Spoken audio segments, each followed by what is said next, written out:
जय जवान जय किसान। जिल्हा नाशिक, तालुका मालेगाव या नगरीमध्ये डोंगराळे गावात एक अमानुष प्रकार घडलेला आहे। एका 3 वर्षाच्या मुलीवर बलात्कार करून तिचा जीव घेतलेला आहे।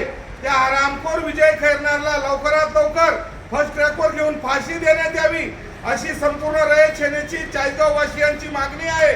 मी संपूर्ण त्रिदल सेना रयत सेना यांच्या वतीने नाशिक शासन प्रशासन यांना विनंती करतो की आपण स्वतः सांगतात की नाशिक जिल्हा कायद्याचा बालेकिल्ला, या बालेकिल्ल्यात जो अमानुष प्रकार घडलेला आहे हे खरोखर महाराष्ट्राला काळीमा पोचण्यासारखी घटना आहे।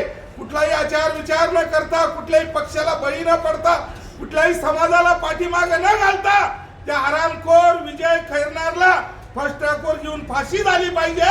कारण हा विचार आणि उमेश पार दुसऱ्या राज्यात जाऊन महाराष्ट्राची काळीमा खराब होते।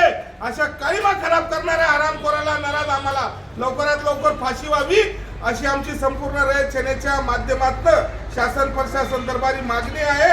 बाकी लवकरात लवकर हा विचार करून त्याला सजा व्हावी हा आमचा पहिला मुद्दा आहे। का जर झाला नाही शासन प्रशासन दरबारी आम्ही हीच विनंती करतो की संपूर्ण महाराष्ट्र रस्त्यावर उतरेल आणि शासन प्रशासनाला याचा जबाब द्यावा लागेल। थांबतो। जय हिंद, जय महाराष्ट्र, जय शिवराय, जय भीम, जय संविधान।